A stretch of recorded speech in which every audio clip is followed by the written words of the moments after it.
De maravilla. ¿Cómo están? Muy buenas tardes. Y por aquí hay personas en la sala de espera. Vamos a darles acceso para que se puedan ir conectando. Muy buenas tardes, me da mucho gusto saludarlas a nombre de la Asociación Mexicana de Estudios Internacionales y particularmente a nombre de nuestra presidenta, la doctora Adriana Esletza Ortega Ramírez, que por compromisos previos no se pudo conectar, pero les mando un cordial saludo. Hoy, por iniciativa del Comité Académico de Medio Ambiente y Desarrollo Sostenible, encabezado por la doctora Ruth Zavala, tenemos una actividad de lujo. Nos acompaña la doctora Edith Antal para darnos una conferencia magistral que lleva por título Implicaciones de la presidencia de Donald Trump para la lucha contra el cambio climático y la transición energética. Y además de la doctora Edith Antal, nos acompaña el doctor Andrés Ávila Ackerberg para hacer algunos comentarios y algunas reflexiones sobre la conferencia que nos dictará la doctora Antal. Antes de darle la palabra a nuestra conferencista magistral, permítame por favor leer unas breves líneas de su semblanza curricular. La doctora Edith Antal es investigadora titular de tiempo completo en la UNAM, adscrita al CISAN. Es miembro del Sistema Nacional de Investigadores Nivel 2 e integrante de la Academia Mexicana de Ciencias. Realizó estudios en distintas áreas de las ciencias sociales en la Universidad de Ciencias Económicas de Budapest, también en la UNAM y en la UAM. Hizo la licenciatura en Economía, la maestría en Ciencias Políticas y Sociales y el doctorado en Relaciones Internacionales, así como estudios de maestría en Filosofía de la Ciencia. Imparte cátedra y es tutora en el programa de posgrado de la Facultad de Ciencias Políticas y Sociales en la orientación de relaciones internacionales. Sus materias son seminario de investigación, enfoques metodológicos, políticas de medio ambiente y de ciencia y tecnología. Ha llevado a cabo estudios comparados entre América del Norte y la Unión Europea en materia de cooperación en políticas sobre ciencia, tecnología y medio ambiente. Ha trabajado sobre temas como la cooperación ambiental en la frontera México-Estados Unidos, cambio climático, políticas de la biotecnología, organismos genéticamente modificados, biocombustibles, cooperación y políticas de ciencia y tecnología, así como innovación. Y hoy nos acompaña para dictarnos la conferencia que lleva por título Implicaciones de la presidencia de Donald Trump para la lucha contra el cambio climático y la transición energética. Doctora Edith Antal, es un gusto que nos acompañe hoy.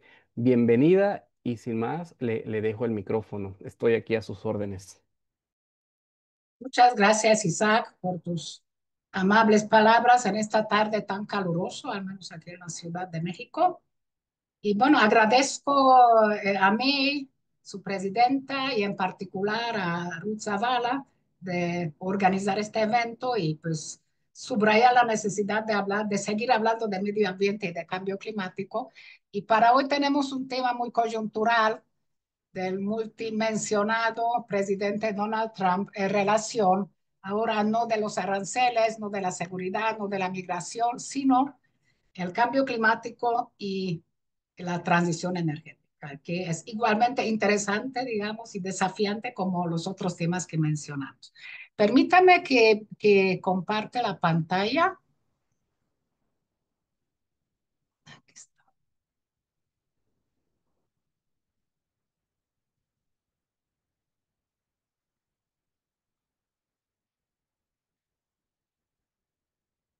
Bueno, ya se ve. Sí, doctora, ya la vemos, aunque Sí, ya vemos se ve. Bueno, la entonces yo le presentación. puse a mi charla de hoy el título Implicaciones de la presidencia del segundo periodo de Trump para la lucha contra el cambio climático y la transición energética. Bueno, el plan de exposición sería unas breves palabras sobre las condiciones generales en Estados Unidos en torno a este tema de cambio climático en relación a transición energética. De ahí pasaremos para poder entender lo que está pasando hoy con el segundo periodo de Trump, es importante ver el periodo anterior. Sería mejor un poco más, pero por el tiempo he escogido la herencia de Biden, hablar de su política, de las leyes que ha logrado pasar, las mejoras que ha podido hacer y evaluar un poco el legado, lo que ha dejado y mencionar dos puntos que son eternamente problemáticos en Estados Unidos y cuestionados, digamos, académicamente o para los ambientalistas sobre este tema, que es el fracking y la captura y almacenamiento de emisiones. Y de ahí pasaría ya al punto principal de esta charla, que es la postura de Trump. Vemos cuál es su proyecto, cuál es la política que hasta ahora ha hecho y cuáles son las acciones que a los 100 días de entrar al poder pues ha podido ver. Y finalmente, muy brevemente, que todavía no se ve a qué grado va a avanzar las resistencias y las dudas acerca de lo que él propone se podría llevar a cabo o no y de qué depende eso. Eso sería el plan. Vamos a empezar. El programa general actual de CICI es cambio climático y TE es transición energética, para no hacer tantas palabras. Para empezar, Estados Unidos hoy en día es el mayor productor, consumidor y exportador de petróleo, consumidor per cápita, exportador de petróleo y gas natural en el mundo. Es muy importante partir de este punto porque pues, se trata de un país no fácil de convertirse hacia la energía verde. Dos, el segundo punto importante que el poder ejecutivo, o sea, el poder que tiene el presidente, es un actor relativamente secundario en la política energética y también en cuestiones ambientales, no en tanto en la parte internacional como en la parte nacional. El gobierno federal puede limitar las licencias de exportación de petróleo y de gas líquido natural, puede dificultar la minería y las perforaciones en tierras públicas. Sin embargo, la gran parte de la política energética en los Estados Unidos es facultad de los estados y los niveles locales. El gobierno federal también puede regular la contaminación de los vehículos y los centrales eléctricos que contribuyen en gran parte al cambio climático. Sin embargo, estamos hablando de un poder muy vistoso, pero relativamente secundario. La política energética es un tema perenne, es un tema constante, siempre está ahí en las campañas presidenciales y en la mente, digamos, de los presidentes. Obama, que salió, digamos, a gobernar con una idea muy verde, se jactaba al mismo tiempo del ascenso de Estados Unidos como un gigante energético. Trump, durante su primer periodo, presionó para aprovechar al petróleo y el gas de Estados Unidos con el fin de ejercer el dominio energético en el mundo. Y finalmente Biden, que realmente ha tenido la más positiva política en relación al cambio climático y un gran logro o adelanto hacia la energía, la transición energética, impulsó, no, sin embargo, impulsó a Estados Unidos a convertirse en el mayor productor de petróleo y gas natural de la historia del mundo. Es decir, para Estados Unidos es una cuestión de prestigio, de poder, de dominio, ser grande en energía. Y también su historia, por lo que Estados Unidos se hizo grande, es tener siempre energía fósil barata para alimentar su industria. Eso hay que tenerlo en cuenta. Entonces, realmente es un recuerdo dulce para la boca de políticos estadounidenses. Aquí está un poco esta, esta tendencia, ay, se quedó fuera, los años se van hasta 2023, cómo Estados Unidos ha rebasado otros grandes productores como Rusia y Arabia Saudita. Y aquí están también la producción del petróleo y vamos viendo que a partir, como Estados Unidos, que es la línea, es la columna azul, va aumentando, mientras tanto Rusia ligeramente bajando y Arabia Saudita también constante y ligeramente bajando. Lo único que va subiendo es Estados Unidos. Eso es una parte de hasta el año 2020 una revisión histórica, de ahí en adelante una proyección para la eh, contaminación, digamos, de gases de efecto invernadero. Si hubiera seguido con las ideas de Bush, sería lo peor. Después de Trump en su primer periodo, Obama ya sí habrá declinado y con Biden una declinación mucho mayor. Entonces, así es esta línea de azul más oscuro, ¿no? Y aquí estaría en este punto también si el acuerdo de si funcionarían en consecuencia de Acuerdo de París. Bueno, otra cosa de relación a cambio climático, hoy en eso ya es un panorama actual. El cambio climático es un tema sensible en las campañas electorales y la opinión pública sube y baja dependiendo de muchos factores. Por el momento es un asunto menos importante que fue antes. Desde el año 2020 el asunto va en caída ante la opinión pública. Pero el cambio climático tiene vínculos con otros temas, como es el precio de la gasolina, que contribuye a la inflación, y tanto el precio de gasolina como inflación es un asunto muy importante para la opinión pública. Entonces, los desastres elevan el costo de la vivienda, el costo de vivienda, otro asunto social muy sensible para formar la opinión pública, y energía limpia impulsa el empleo. El empleo es otro factor importante para la gente y también para los políticos. Hoy en día, solo el 37% de los votantes considera que el cambio climático es un asunto muy importante. Bueno, entonces eso sería un poco de algunos datos, un panorama de entrada. Vamos a la política de Biden. Lo que era la línea principal, digamos, del periodo de Biden es tener el poder para compartir la situación y las condiciones, poder compartir con China, tanto en tecnología como en precios de las materias primas necesarios para la transición energética y combatir el cambio climático. Él consideraba que el cambio climático es un pilar clave para la seguridad nacional y la política comercial, y por tanto propuso una política de intervención estatal en la economía que es, digamos, más o menos aceptado por los demócratas, pero muy rechazado por los republicanos, y una política industrial que otorgaría subsidios e incentivaría la producción y el consumo de la energía sin carbono, energía verde básicamente.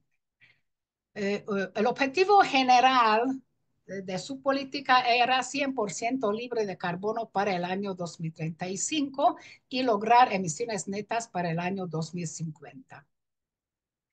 Lo más exitoso en su política era el otorgamiento, dedicarse muchísimo dinero, una enorme inversión para la infraestructura que energética, pero también la infraestructura común que empieza a ser bastante obsoleta en caso de Estados Unidos, y eso está frenando el avance de la transición energética.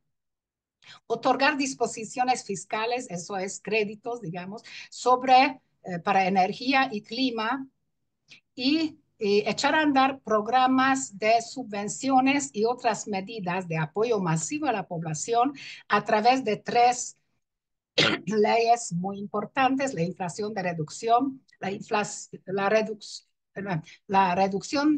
la ley de reducción de la inflación en español, en inglés se llama IRA, así nos referimos a eso, y otra ley sobre la infraestructura y, y y inversión para el empleo es otra ley, y otro los chips y la ciencia. Esos son los tres leyes a través de los cuales ha otorgado este tipo de apoyos, y en su mayoría han logrado, a pesar que su política no gozaba del apoyo de los republicanos, un apoyo bipartidista.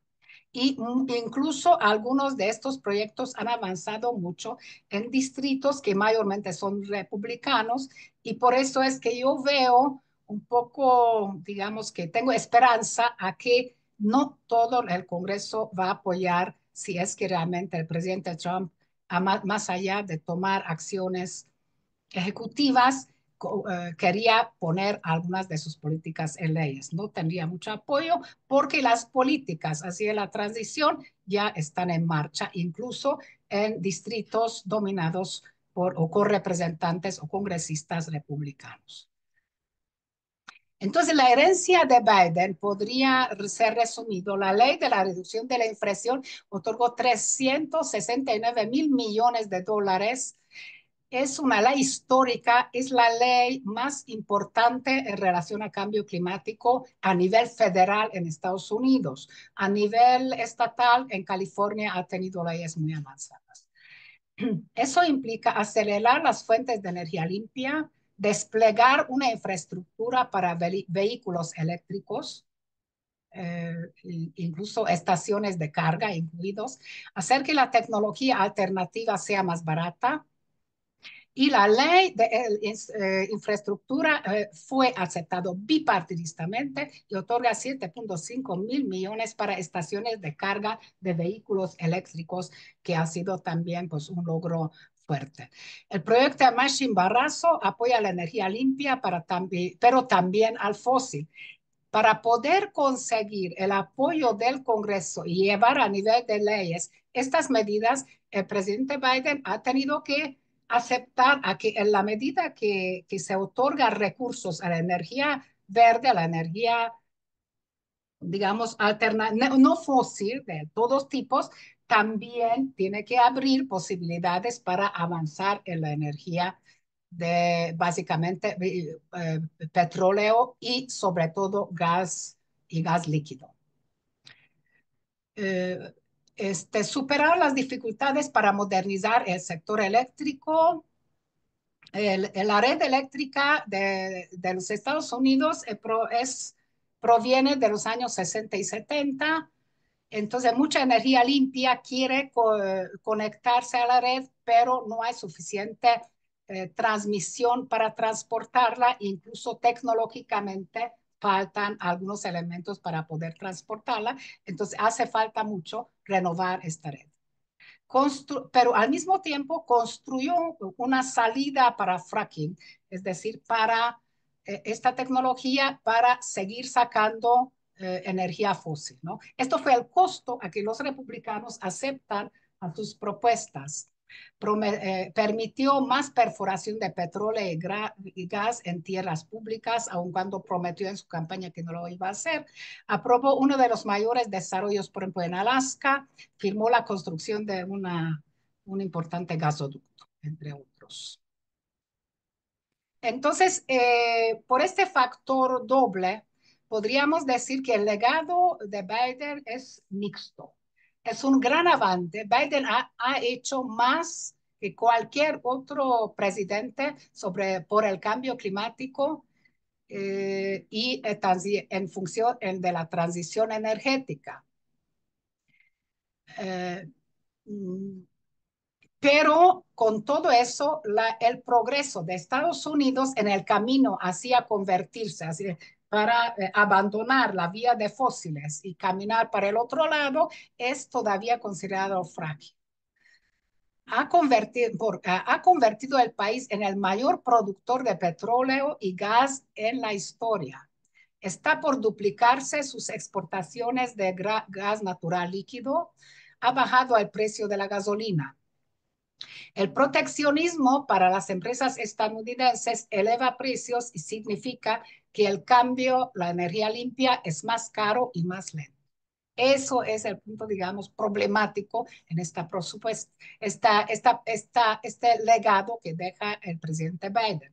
Si los automóviles y los paneles solares fueran más baratos, mayormente provenientes de China, pudieran ingresar al mercado, que no lo permiten que ingresen, estadounidenses, estos podrían bajar el uso de carbón, petróleo y gas natural en un ritmo mucho más rápido. Entonces, ¿qué hizo Biden o qué logró? Biden estaba en la paradójica posición de tener el mérito de facilitar la producción de los fósiles y al mismo tiempo tratar de frenar su uso. O sea que iba a un lado y al otro. Y esto fue en gran parte porque era el precio a conseguir la mayoría de aprobación en el poder legislativo. Dos son los puntos importantes en constante discusión a nivel mundial y también en Estados Unidos sobre que divide las sociedades es sobre la tecnología de fracking. Fracking consiste en bombear agua, alta presión, arena y otros productos químicos en formaciones rocosas para crear ahí entre estas formaciones fracturas que liberen petróleo y gas que están ahí atrapados. Ahora, esta tecnología hoy es el principal método de producción de petróleo y gas en los Estados Unidos y, según los políticos o los que permiten esto, ayuda a evitar choques económicos globales como bueno, Irán, Libia, Venezuela, etcétera, ¿no? Ayudó a convertir los Estados Unidos en el líder de la producción de petróleo y gas y frenó las emisiones de gas de efecto invernadero porque el petróleo y el gas líquido ha venido a sustituir el carbón. El carbón estaba peor que el petróleo y el gas. Pero frente a energías verdes, energías renovables, la situación ya es diferente, como lo vamos a ver más adelante. Ha desplazado el carbón en la generación de electricidad emite la mitad que, digamos, el carbón. Entonces, hasta este punto era un avance hacia la reducción de emisiones. El año pasado, Estados Unidos produjo más petróleo y gas que cualquier otro país en la historia. Esto ya había mencionado. Ha creado con eso, usar masivamente esta tecnología, 750,000 empleos, una de las ramas más dinámicas de la industria de este país. No produce los contaminantes a los que sí produce el carbón, como cenizas y mercurio, y es más barato que el carbón. Pero es un factor de confusión. El gas natural líquido es más limpio que algunos combustibles fósiles, pero peor para el medio ambiente que las energías renovables. El impacto neto en el clima depende de si el gas natural líquido exportado está desplazando al carbón y al petróleo o si está compitiendo con la energía eólica, solar y nuclear. Si está compitiendo con estos, entonces no es avanzada, sino es prolongar la vida de los fósiles. Bueno, aquí está un cuadrito que enseña que fue más o menos por ahí en el año 2010, 2012, cuando sucedió esto de que el fracking eh, rebasó las tecnologías de extracción convencionales, ¿no? Ahí vino un gran cambio y de ahí en adelante para arriba, muy fuertemente. Ahora, las críticas y desventajas de fracking son para la transición energética. El principal argumento que es el fracking nos mantiene dependientes de los combustibles fósiles y socava la descarbonización. El gas natural para energía de petróleo y para transporte, mayor fuente de emisiones en los Estados Unidos hoy en día. El bajo precio del gas frena energía nuclear, la mayor fuente de electricidad disque limpia. Bueno, limpia en algunos sentidos no, y no en otros. Y para el medio ambiente, el asunto es que puede socavar los objetivos de la reducción de emisiones para el cambio climático, aumenta los temblores, aumenta en las regiones por la tecnología de fracking, aumenta emisiones de metano, producto secundario del gas, cuando el gas proviene del esquisto, digamos, de estas montañas rocosas, y puede contaminar el agua y en las regiones donde eso ocurre hay 17 millones de personas viviendo, entonces está causando también una afectación fuerte. Requiere mucha agua y puede liberar sustancias tóxicas. Pues decir que es una tecnología limpia no es cierto, es menos contaminante que el carbón, pero hasta ahí. Otro de los puntos muy discutidos tanto a nivel mundial como en Estados Unidos es la captura y almacenamiento de carbono, que muchos consideran un engaño o falsa solución tecnológica. La IPCC, que es el órgano científico más importante del Foro de Naciones Unidas, donde se discute el cambio climático, dijo que la captura de carbono podría ser necesaria para las industrias que son muy difíciles de reducir, pero que es una de las opciones más costosas y solo equivale solo produce pequeñas reducciones de emisiones. Entonces, realmente es como la última solución cuando no hay de otra.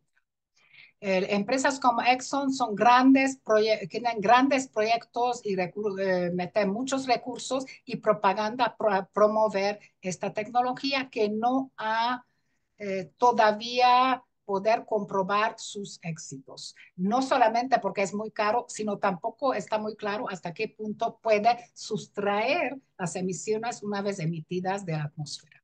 Según la Agencia Internacional de Energía, las emisiones capturadas de una instalación como una central eléctrica, una fábrica, claramente no propician ningún beneficio. O sea, esos son los expertos sobre el tema. Cuando el CO2, dióxido de carbono, se secuestra bajo tierra, no hay garantía de que permanezca ahí. Eso es el punto, digamos, también discutible, que es una suposición, es una hipótesis que puede ser, pero no está demostrado.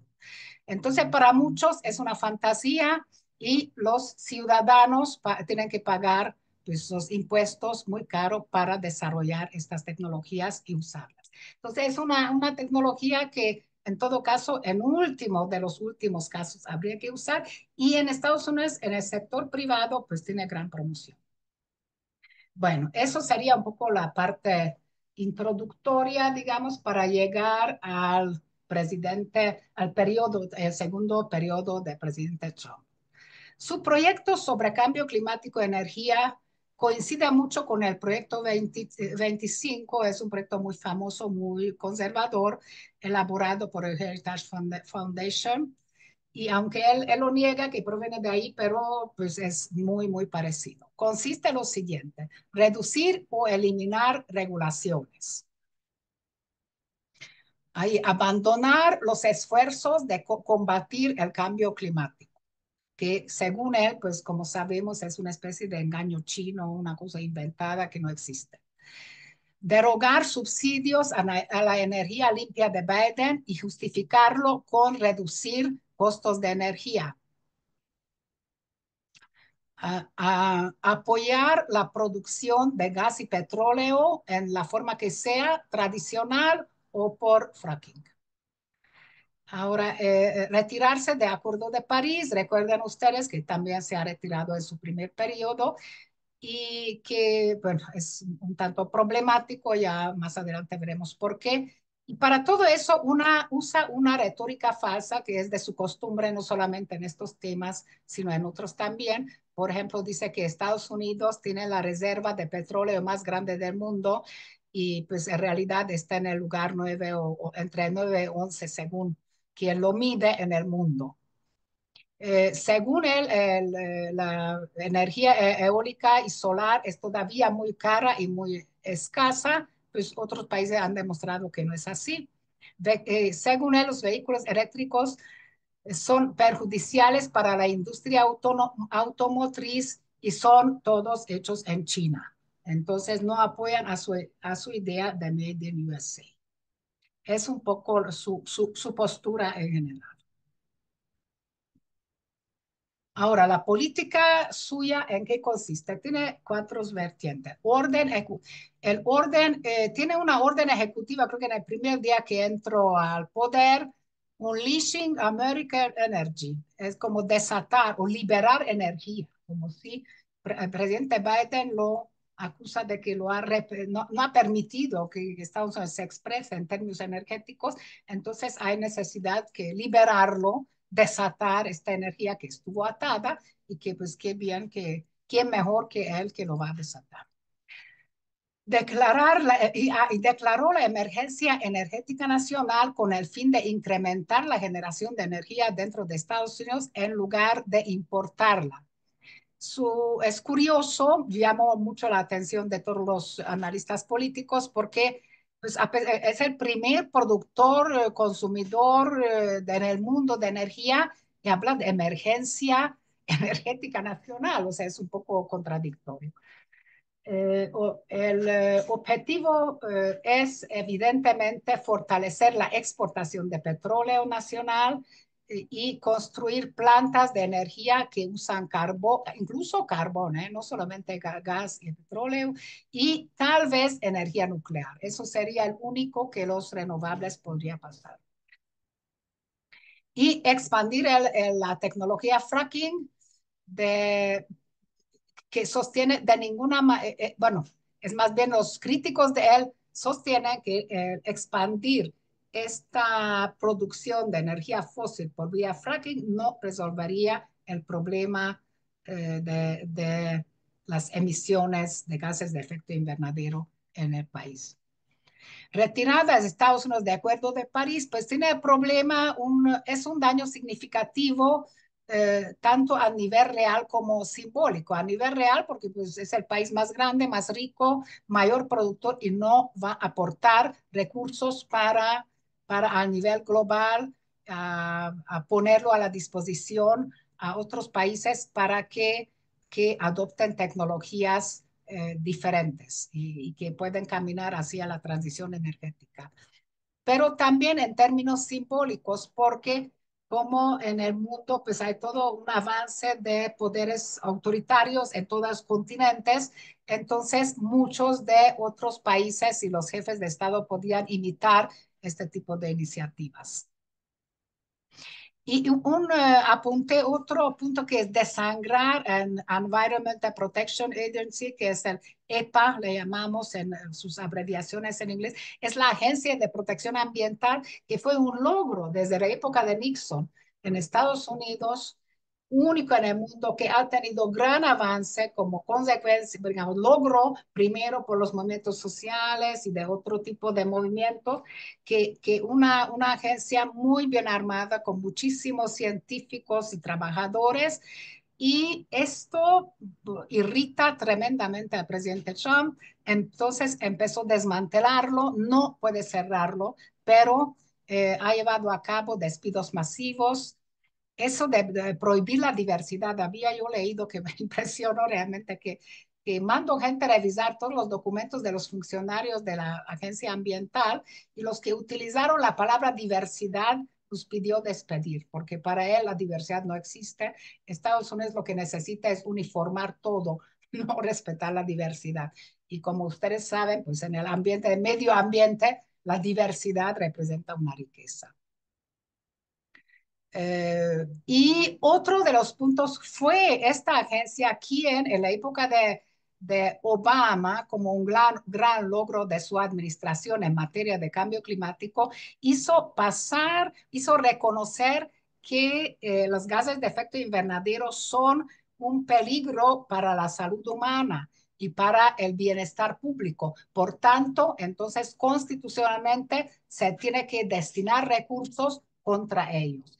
Eso le ha molestado tremendamente a algunas industrias, a algunos otros personajes básicamente republicanos de derecha, han intentado tumbar por vía de cortes este reconocimiento, no han podido y ahora están trabajando en eso. Si tumban eso, la verdad que muchísimo dinero para que hasta ahora se ha dedicado a reducción de gases de efecto invernadero, pues no podría funcionar de aquí en adelante. Las acciones ejecutivas, que es el favorito, eso de que firma, ustedes lo ven ahí en las pantallas de la televisión, ¿verdad? Acciones ejecutivas de Trump son dos tipos, derogaciones de las políticas del Biden y medidas para reforzar la producción de energía fósil a nivel nacional.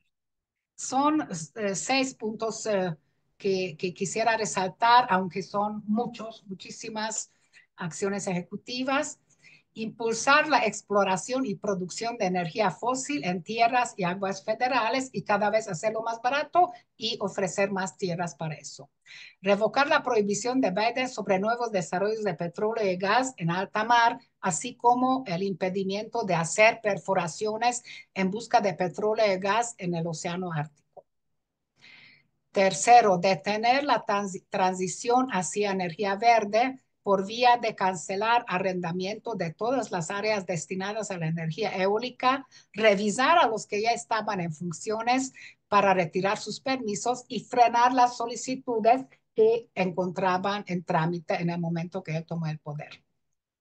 Eso sí es sería una acción ejecutiva que podría frenar la ley que Biden puso en marcha, por tanto, pues podría ser, digamos, demandado por vía jurídica o incluso por vía del Congreso, de poder legislativo. También el cuarto punto sería descongelar los permisos para exportación de gas natural líquido, ya que Biden ya había suspendido la aprobación de estos envíos a países como China y la Unión Europea con la finalidad de averiguar sus impactos económicos para Estados Unidos. Impulsar el desarrollo de los recursos naturales en Alaska y pausar el desembolso de fondos de sus dos leyes, la reducción de inflación y la otra sobre el empleo. Eso sí puede ser también controversial porque muchos distritos republicanos han recibido mucho dinero y las empresas en ese sentido ya lo están usando. Son proyectos ya en marcha, entonces hay que ver qué tanto es posible llevarlos a cabo, ¿no? Ahora, pero, entonces, aquí la balanza, o sea, mi hipótesis es un poco es un poco que qué tanto es posible que este proyecto se lleve a cabo. Yo creo que hay muchas frentes que podrían funcionar para rebelarse contra estas medidas y poder resistir y lograr algo. Entre ellos hay que mencionar el poder legislativo, ambas cámaras, digamos, del Congreso y del Senado, el poder judicial, también en niveles locales y hasta la Suprema Corte, instituciones profesionales que ya están organizando todos los miles de científicos y científicos que trabajan en medio ambiente que fueron expulsados de las diferentes agencias. Ya se están organizando, están poniendo demandas a nivel de tribunales, ¿no? Contra estas medidas que se consideran anticonstitucionales. Y también movimientos de sectores sociales. Por otro lado, también las empresas, los mercados, que ya muchos de ellos no están de acuerdo porque están interesados en promover estas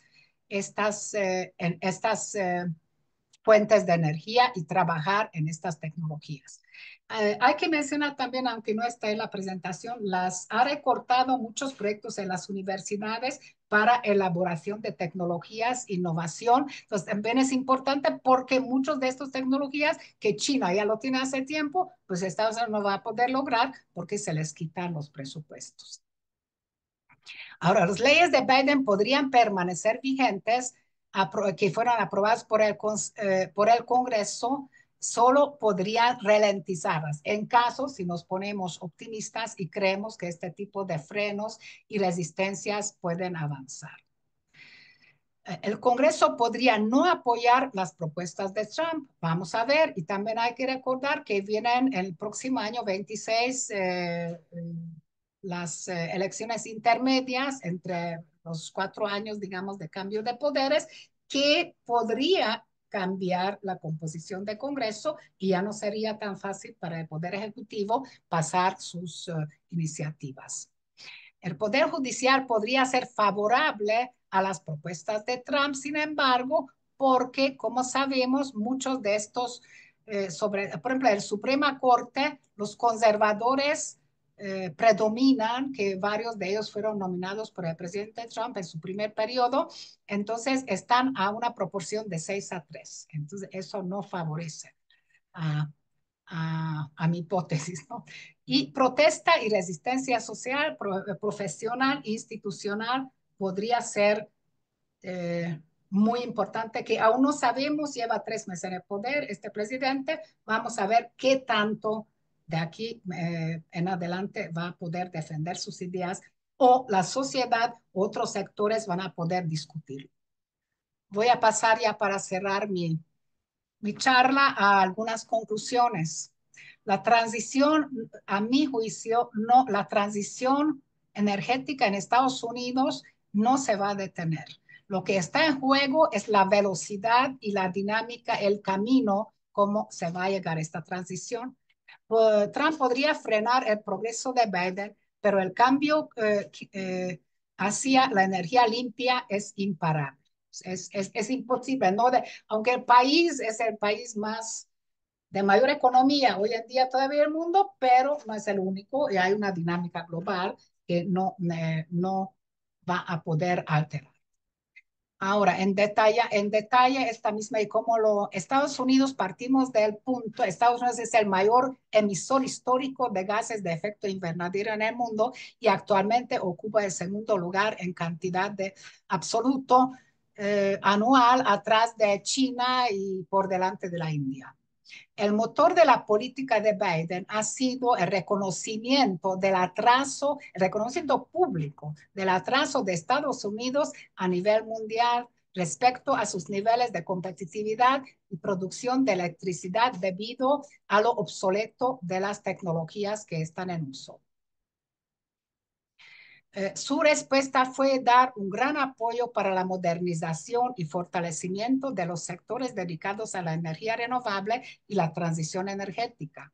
Su visión realmente fue digna de un verdadero estadista, capaz de dimensionar la situación mundial y los intereses de todo el conjunto de sociedad a mediano y a largo plazo, no solamente cortoplacista y unos cuantos sectores. En cambio, tenemos el presidente Trump, tanto en su primer periodo como ahora en el segundo, aunque ahora con mayor énfasis, que actúa con la mentalidad de un hombre de negocios, viendo la situación del momento y en términos de beneficio económico inmediato.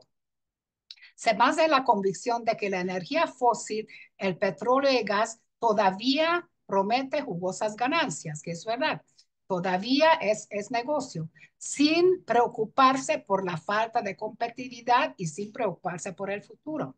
Y que es una visión, a mi juicio, muy reduccionista y de corto plazo que solo representa los intereses de unos cuantos sectores de su sociedad.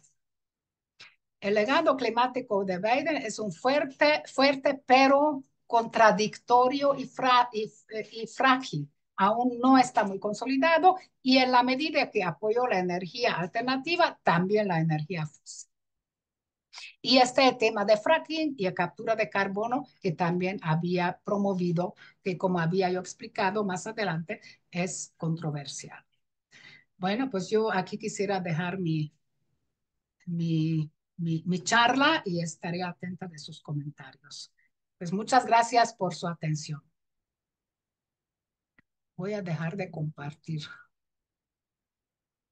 Hasta cumplir el tiempo, ¿verdad? Sí, doctora, claro que sí, muchas gracias, excelente análisis. Y bien, vamos a darle paso a la segunda etapa de esta actividad, que consiste en los comentarios por parte del doctor Andrés Ávila. Y para ello, permítame leer unas breves líneas de su semblanza curricular. El doctor Andrés Ávila Ackerberg es doctor en Ciencias Políticas y Sociales por la Facultad de Ciencias Políticas y Sociales de la UNAM. Cuenta con una maestría en Relaciones Internacionales con especialidad en Medio Ambiente y estudios estratégicos en la School of Advanced International Studies de la Johns Hopkins University en Washington, D.C. Desde 2014 es director ejecutivo de Política y Legislación Ambiental, una organización que se dedica a promover cambios positivos en las agendas políticas y legislativa nacional y subnacional en temas ambientales y sociales. Tiene 25 años de experiencia trabajando en proyectos relacionados con cambio climático, bosques, energías renovables, transporte, agua, medio ambiente y seguridad. En su trayectoria profesional destaca su trabajo como asesor de cambio climático del programa México, Dinamarca en energía y cambio climático, como director de Globe Americas, director de la Iniciativa Forestal de Legisladores Globe en México y como asesor de política exterior en el Senado de la República. Como docente, imparte la materia optativa de Medio Ambiente de la Licenciatura en Relaciones Internacionales de la Facultad de Ciencias Políticas y Sociales de la UNAM. Cuenta con diversas publicaciones. Entre las más recientes se encuentran Navigating Net Zero, Global Lessons in Climate Lawmaking del 2021. También tiene Estrategia Legislativa para la Recuperación de la Pandemia por COVID-19 con enfoque en Agenda 2030. Y esta es del 2021 y Estrategia Legislativa para la Agenda 2030 del 2000. Doctor Andrés Ávila Ackerberg, muchas gracias por acompañarnos en esta actividad.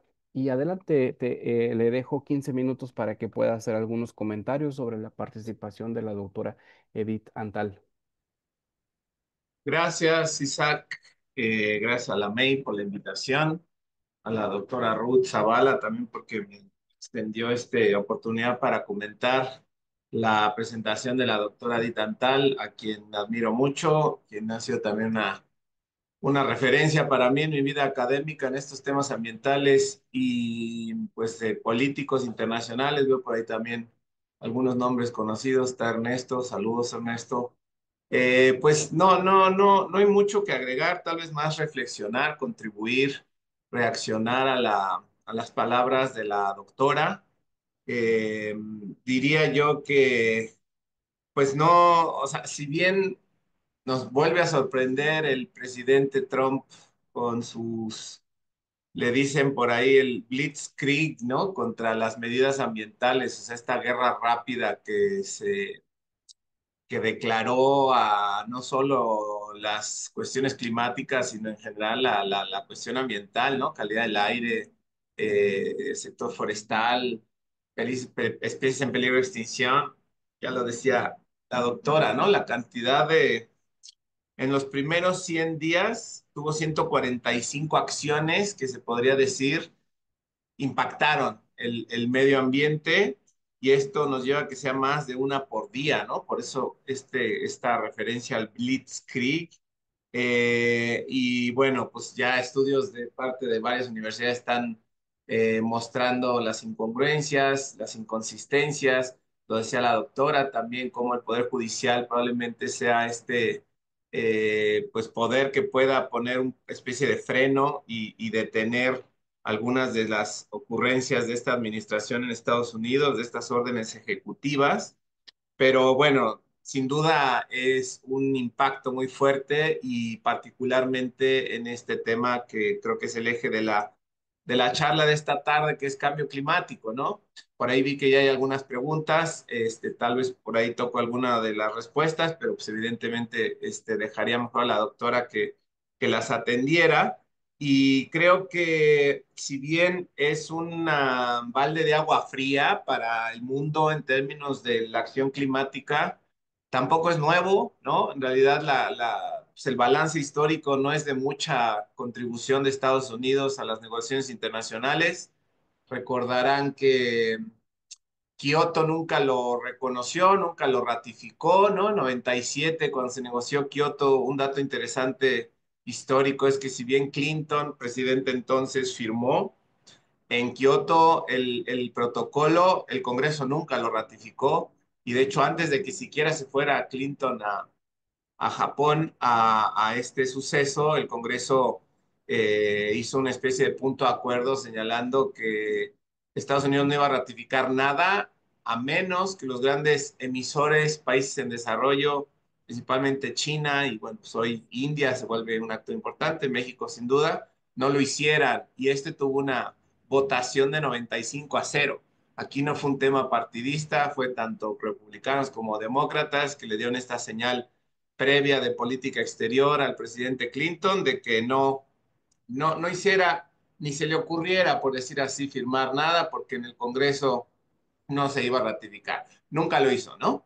Tuvimos después pues al presidente Bush, hijo, A mí, precisamente ahora que mencionaban mi reseña curricular me tocó cuando yo estaba estudiando en Estados Unidos, el presidente Bush hijo, pues ya estaba yo en estos temas, yo quería ver la oportunidad de tal vez quedarnos a hacer lo que se llama ya un practical training, que nos dan posibilidades en los estudios de posgrado en Estados Unidos, no sé cómo sea ahora, pero la entrada de Bush hijo tumbó otra vez muy fuerte la atención al tema de cambio climático y eventualmente los fondos y entonces las oportunidades para los que nos interesa este tema en Estados Unidos se vinieron abajo.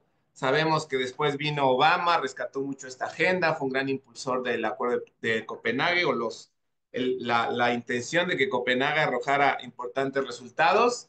No sucedió, pero aún así impulsó mucho esta postura pro lucha contra el cambio climático y bueno, la historia del primer periodo de Trump, que pues nos tocó analizar también en su momento, a la doctora, a mí y a varios de los que estamos por aquí, y cómo la propia denuncia del Tratado de París, el Acuerdo de París, pues en realidad surtió efecto hasta, o sea, denuncia me refiero a la salida formal de Estados Unidos del Acuerdo de París ratificado por el gobierno de Obama, surtió efecto hasta finales del periodo de Trump. Entonces, en realidad fueron en efectivos unos 3 4 meses que estuvo fuera de Estados Unidos del Acuerdo de París, porque después vino Biden, lo ratifica y sabemos esta historia de la que nos compartía también la doctora en todo lo que Biden hizo alrededor de, pues, en la transición energética, ¿no? Principalmente hacia energías renovables o por lo menos limpias, ¿no? Entonces, si bien es un duro golpe, repito, no estamos en terrenos desconocidos en el ámbito internacional, en el régimen climático, pero bueno, la diferencia a 1997 a este 2025 es que la emergencia climática es mucho más tangible, digo, ahora mismo, pues sí, son épocas de calor, pero son de más calor. Apenas el año pasado en México, en abril, la Ciudad de México experimentó las temperaturas más altas que se haya tenido registro, y esto lo decía pues, las propias instituciones académicas de la UNAM y del país. Entonces, eso sí preocupa, que el crédito en cuanto al tiempo alrededor de la acción climática se nos está acabando. Algo que decía la doctora ahora en las conclusiones también, esta visión de negocios pues ya no es compatible con la realidad climática.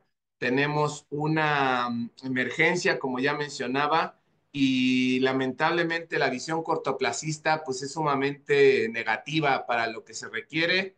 Necesitamos visiones por lo menos de mediano y largo plazo, pero estas visiones cortoplacistas que a veces tienen que ver con la misma edad del líder político, en este caso la de Trump, pero no siempre, porque Biden, pues también una persona ya con algunos años, tuvo mucho más impulso hacia acciones climáticas. No piensan en los pequeños, ¿no? Para acabar pronto, creo que eso es muy importante. Entonces hay que ver de qué manera esta agenda climática puede seguir pues siendo pues, sólida, ¿no? A pesar de estas malas noticias, otras malas noticias derivadas de esta nueva postura en cuanto al clima y el medio ambiente, ustedes sabrán, se escuchó mucho, fue el recorte y la desaparición de la cooperación estadounidense en materia de desarrollo, USAID, que no solo era en cuestión de clima, sino también en otros muchos asuntos pues de asistencia internacional para el desarrollo, derechos humanos, medio ambiente en general.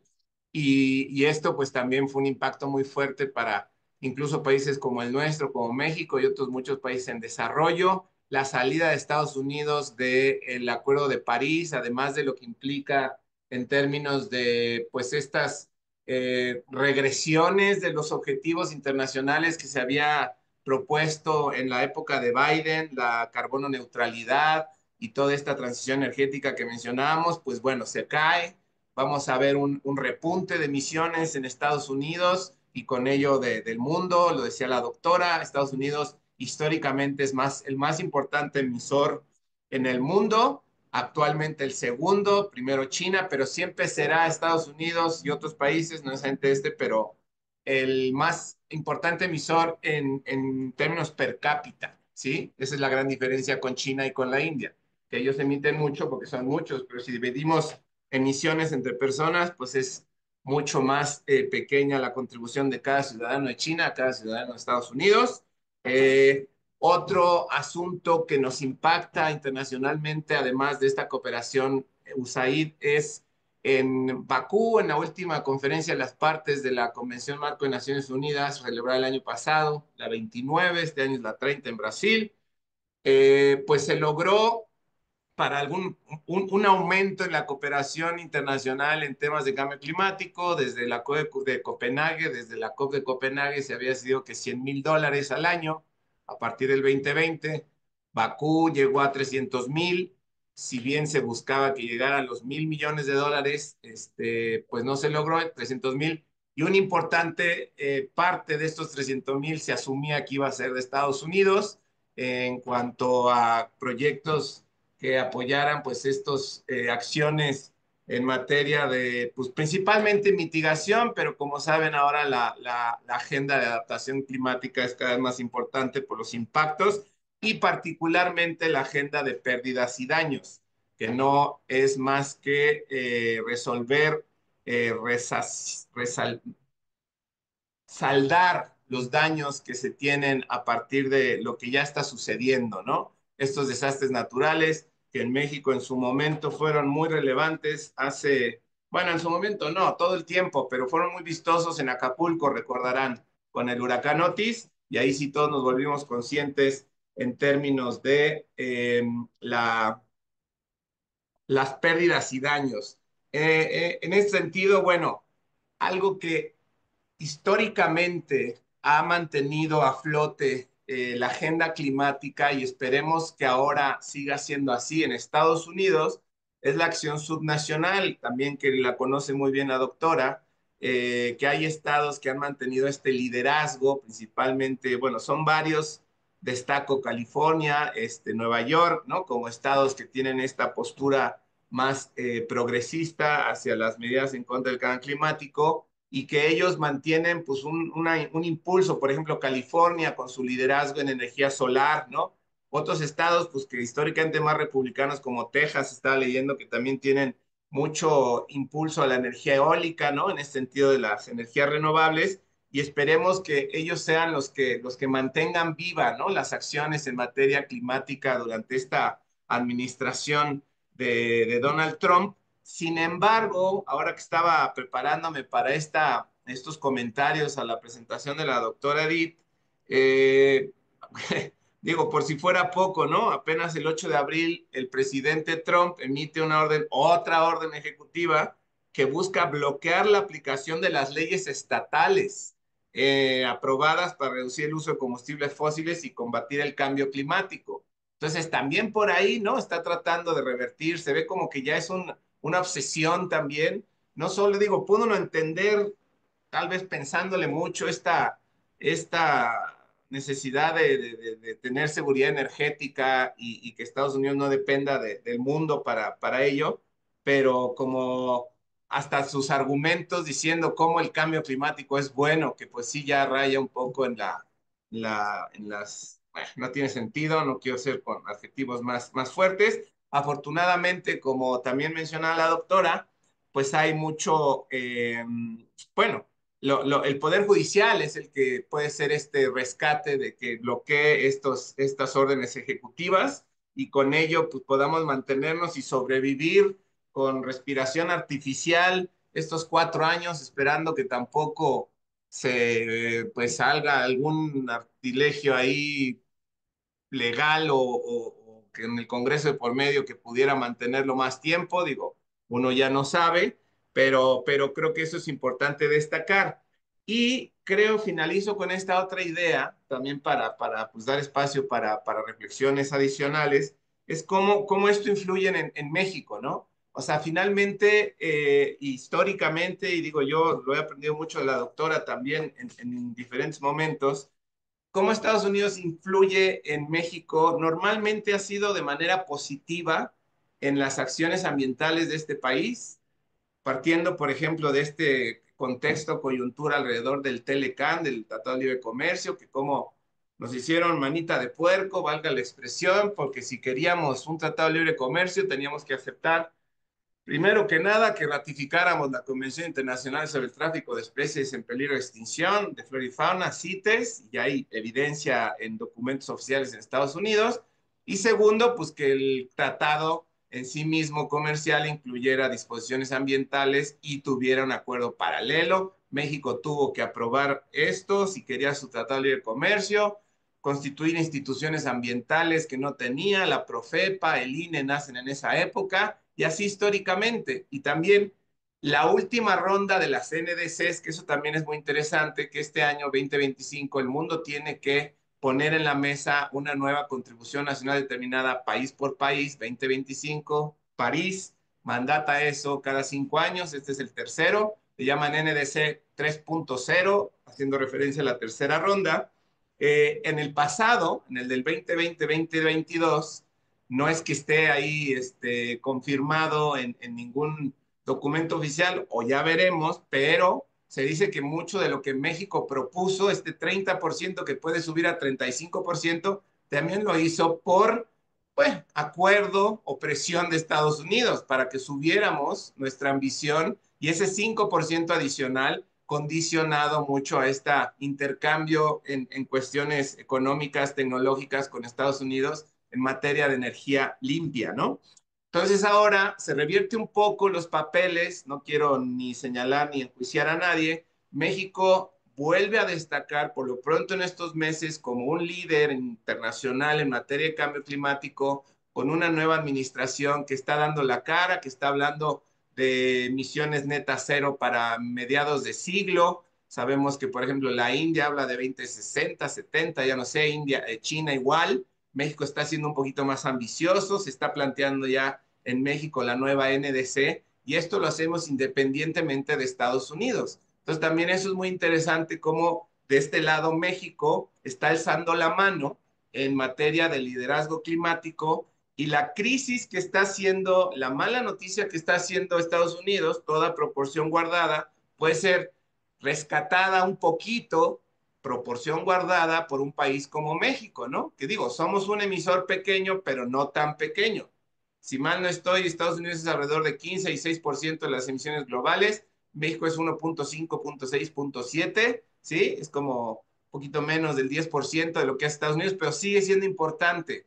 Y en esa misma lógica, creo que el vacío de Estados Unidos puede ser la oportunidad para otros países en este liderazgo climático, no solo desde las acciones locales, sino también desde la cooperación internacional. Lo que deja de dar Estados Unidos para impulsar estas medidas a favor de la lucha contra el cambio climático, otros pueden hacerlo, por ejemplo, China, ¿no? Lo mencionaba la doctora, pero por ahí, por ejemplo, otros países europeos se vuelven a alzar como este impulso hacia acciones favorables. Entonces creo que es un tema que apenas empezamos, doctora Edith, con Trump, a ver si le baja el ritmo, ¿no? Ya parece que empiezan a sentarse las cosas, también en los otros temas, aranceles y demás, que ha sido todo un asunto más. Pero bueno, en materia de cambio climático, repito, no es que sea, no es ninguna buena noticia, es algo para preocuparse mucho, pero tampoco es nada nuevo. Entonces, bueno, lo dejo ahí por si hay algún comentario o podemos así abrir un poco más la discusión y también para escuchar a la doctora para las preguntas que le están haciendo. Claro Gracias, que sí. Andrés. Claro que sí, Permita- pues muchas gracias, estimado doctor Andrés Ávila. Y pues si les parece, vamos a dar paso a una sesión de preguntas. Tenemos varias preguntas tanto en el chat como en nuestro canal de Facebook. ¿Qué les parece si leemos de dos en dos? De Y chat se ven aquí, sí. ajá, entonces, miren, aquí está la primera. Dice Stephanie Volante Vargas. Hola, buenas tardes, agradezco el espacio. Me gustaría que explicaran por qué el presidente de Estados Unidos tiene poca autoridad en el tema ambiental. Asimismo, preguntar, con la retirada de Estados Unidos del Acuerdo de París, ¿será un tratado de letra muerta? Y si les parece, hago una pregunta adicional y contestamos en bloque. Dice Kami Ivette Rico Torres. Hola, buenas tardes, gracias por el espacio. Me gustaría hacer una pregunta. ¿Qué alternativas reales tiene Estados Unidos para reemplazar progresivamente el fracking sin comprometer su seguridad energética ni su posición geopolítica? Gracias. Pues ¿les parece si atendemos esas dos y ahorita después lanzamos otras dos preguntas? Ok, empiezo yo, Isaac. Claro que sí, doctora, Es, adelante. bueno, la primera pregunta de Stephanie. Mira, es que no es materia federal, o sea, hay diferentes niveles de poder, a nivel federal, el nivel estatal, el nivel local, los counties, las ciudades, etcétera, y los problemas ambientales no pertenecen en su mayoría a nivel federal. Por eso realmente su poder es bastante limitado y puede haber, y de hecho hay mucho avance en muchas ciudades. Andrés ya ha mencionado algunos, pero creo que en su totalidad hay como 60 y pico de ciudades, no sé cuántos counties, y California está en un nivel mundial, incluso con sus leyes y legislaciones, un buen lugar a nivel mundial. Entonces, es posible avanzar, y sí es interesante lo que le dijo Andrés, que, digamos, no tomando en cuenta la constitución política de Estados Unidos, Trump se quiere meter a las facultades estatales que no le corresponden. Ahí también se puede defenderse por vía jurídica, porque no es asunto suyo, para decir de alguna forma. Ahora, en la segunda pregunta es lo de, que si es letra muerta. No, no creo. Yo la verdad no creo que es letra muerta.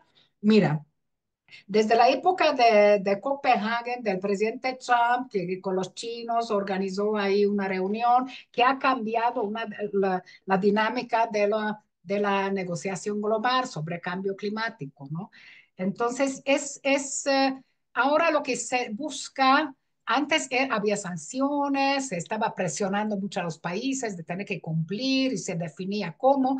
Ahora es más abierto, cada país puede decir qué es lo que puede y de qué manera piensa lograr sus objetivos. Entonces, se ha vuelto, y no hay sanciones, es una especie de guía para mí. Yo creo que es muy importante, hay dinero o no hay dinero, pero es lo que da la línea a todos los países a nivel federal, a nivel local, etcétera. Sin eso estaríamos mucho peores. Es una especie de guía que sigue siendo muy importante. Estados Unidos no, bajo Trump no va a aportar el dinero que había comprometido gobiernos anteriores. Y como Andrés lo había mencionado, eso viene desde el protocolo de Kioto. Estados Unidos le entra, luego otro gobierno para atrás, el Senado no ratifica, etcétera. Siempre ha sido esta actitud y la negociación ha avanzado. A partir de un esquema más de sanciones y obligatoriedad de acuerdos mandatorios, o sea, tratado realmente, para un esquema no sé, de cooperación libre, lo políticamente posible, digamos, comprometer lo que se puede. Sin embargo, yo no creo que es letra muerta y hay muchas cosas que son muy importantes que de ahí vienen, digamos, para otros niveles las políticas. Entonces, el siguiente fue lo de qué es la alternativa de fracking, ¿no? Eh, Mira, yo creo que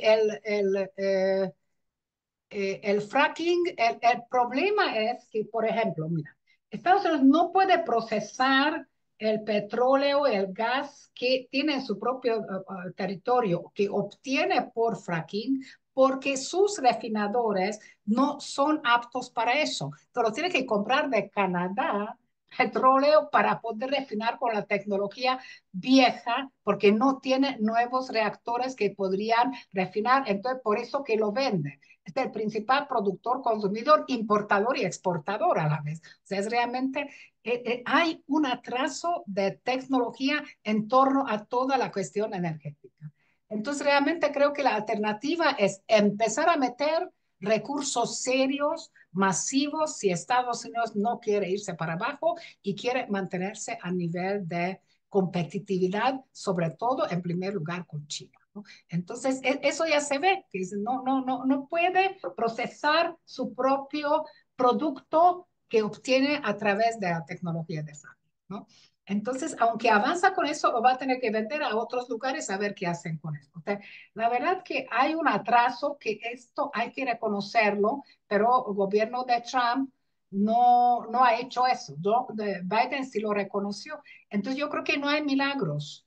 Un país que se ha hecho fuerte con energía fósil y vivió sus mejores periodos de la historia con esta tecnología, no se va a cambiar de la noche a la mañana. Pero hay que empezar a destinar recursos muy propios. Y uno de estas medidas es el proteccionismo contra China. No permitimos que entren sus productos. Pero si los carros chinos son baratos, eléctricos, entonces podrían disminuir las emisiones de Estados Unidos. No, pues vamos a bloquear, para aquí no van a entrar. Y tampoco otras tecnologías chinas ni productos. Es la respuesta, no es muy racional, francamente, a mi juicio. Entonces yo creo que eso tiene un costo. La cuestión es quién lo va a pagar, pero es inevitable y hay que empezar inversiones fuertes para mejorar la infraestructura de poder generar y usar energía limpia o más limpia que lo producido por, digamos, por fracking. Pues eso sería, no sé si respondí la pregunta. Y bueno, esta cuestión geopolítica, mira, pues, y es verdad, hoy en día todavía vender petróleo y gas, sobre todo en estas épocas que hay conflictos armados en el mundo, es todavía existe, pero eso se va a agotar. Ya vienen las otras líneas, hay que prepararse para eso. Hoy en día se puede hacer negocio. Entonces, lo que hace Trump digamos, explotar esta posibilidad que hoy en día eso se vende. Pero si no se empieza a cambiar la infraestructura, no va a poder mantenerse. Entonces yo creo que gradualmente sí va a tener que ser necesario no mirar para atrás, sino mirar hacia el futuro. Eso sería mi visión. No sé si alguien más quisiera agregar Excelente, algo. excelente, doctora. Doctora Ávila, ¿usted tiene algún comentario sobre estas preguntas en particular? Pues creo que las abordé y precisamente porque también las vi previamente y tal vez reiterar esto de que si el Acuerdo de París es letra muerta, no puede ser letra muerta, ¿no? Porque no tenemos más que el Acuerdo de París para tratar de revertir este gran problema global. Qué triste que, ¿no? Ahora esperemos a que en Estados Unidos pasen tragedias climáticas, tal vez para que la opinión pública cambie de parecer o semejante, ¿no? Lamentablemente, las agendas ambientales climáticas pues son mucho más fáciles de que fluyan, de que se promuevan en un mundo en paz, y el mundo no está muy en paz ahora. No sé qué tanto, pues, este aumento de la temperatura, estas tendencias que nos hacen ir más allá de los 2 grados, que es lo que pide París que no hagamos, 1.5, se va a reflejar en, bueno, de entrada mayor, no, como sabemos, no es la frecuencia de los desastres naturales, sino la intensidad de estos. Y bueno, tú, Isaac, que estás por allá en Tijuana, pues no me dejarás mentir cómo para ustedes esto me tocó estar por allá en alguna vez y Protección Civil en Tijuana sabe perfectamente lo que es el cambio climático porque a ellos les toca resolver. No, es un tema tangible, es un tema ya de diario, de cotidianidad. ¿Y qué tal con el deshielo de los polos y este agua que tiene hasta el cuello, valga la expresión, las pequeñas islas o las costas? ¿No? ¿Por qué tenemos que esperar a esas tragedias? Pero parece que se allá vamos. No vayamos muy lejos, y aquí Ernesto Carmona no me dejará mentir, le tocó lidiar con esto desde DINEC, pues estas comunidades costeras en México, como la comunidad de El Bosque, en Tabasco, que ya está bajo el agua, ¿no? Literalmente. Entonces, bueno, y el otro argumento que siempre usamos los que estamos a favor de la acción climática es que si bien hay mucho costo, dicen los anticlima por la transición energética y la cambio de tecnología y el no uso del combustible fósil, ¿qué tanto es el costo de no hacer nada? ¿Qué tanto es el costo de las tragedias, el costo de la pérdida de vidas, de pérdida de infraestructura, de enfermedades asociadas con el calor, con las inundaciones, con las sequías, la pérdida de alimentos por la pérdida de tierras, la pérdida de especies y todas sus consecuencias en materia de biodiversidad y recursos genéticos? En fin, digo, es algo que a nosotros nos preocupa mucho. Entonces, esperemos que no sea letra muerta el Acuerdo de París y que a pesar de salida de Estados Unidos, pues estos liderazgos nos mantengan vivos. Cierro con esto. Recordarán, no hace muchos años el Brasil de Bolsonaro, cómo tuvo esta postura de vamos a explotar el Amazonas y pues necesitamos las tierras para ganado, para agricultura, para la soya, como se diga. Y hoy viene un Lula que pues está con una agenda totalmente a favor de la lucha contra el cambio climático y que será el anfitrión este año de la conferencia de las partes de cambio climático en Belén, Brasil, precisamente en el Amazonas. Por ahí podemos ver un poco de ilusión, de buenas intenciones de aquellos países que sí estamos en esa lucha. Entonces creo que más bien es por ahí, ¿no? No dejar que esto pues sea lo que generalice en el mundo, porque no tenemos opción.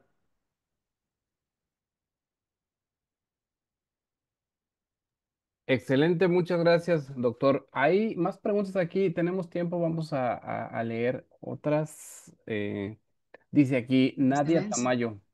Hola, buenas tardes. ¿Qué consecuencias podría haber a nivel global el cambio en las políticas climáticas de Estados Unidos bajo la actual administración de Trump, considerando un enfoque más económico?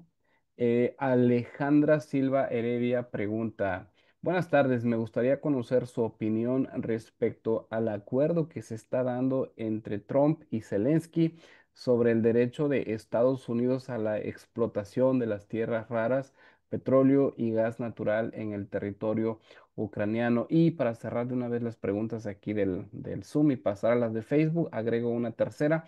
Excelente presentación. Ernesto Carmona menciona, ¿a qué se podría atribuir la poca importancia del cambio climático en la opinión pública si constantemente se habla de una emergencia climática? Entonces, con estas tres hacemos este segundo bloque. Doctora Edith, si gusta empezar. Sí, Nadia, lo del económico, ¿cuáles son las consecuencias? Pues triste, la verdad que sí es un deterioro y mira, aparte de lo concreto económico, también ideológicamente, o sea que muchos países van a empezar a imitar la narrativa de Trump y despreciar todo eso y que esto justificar que no hacemos nada. No hay que hacer nada porque los grandes hacen, los chicos pues ya no importamos, entonces eso va a tener un efecto feo. Ahora, económicamente, pues económicamente el proteccionismo, digamos, competir a que bloqueo el otro, pues eso no ayuda a nadie. Esto va, en un mundo global, el proteccionismo solo puede ser daño, ¿no? O sea, estamos en un mundo, eso no va a cambiar. No vamos a ir a la edad de piedra, que cada estado por su lado. Piensen ustedes todos los instrumentos que usamos para poder ver los unos a otros, dónde están producidos, ¿no? Para no ir más allá. Ningún país puede abastecerse en sí mismo y es lo mismo con la transición energética y con todo, ¿no? Entonces, el mundo es global, esto hay que aceptar, eso tiene consecuencias y para Estados Unidos sí puede haber un coste económico peor si avanza mucho en este vía proteccionista. Yo creo puede llevar a recesión, puede llegar a poner un freno muy feo, digamos, ¿no? Que en primer lugar lo que va a aceptar es Estados Unidos y de ahí a los demás. O sea, es un autogol de alguna forma por parte de Trump, es lo que yo pienso.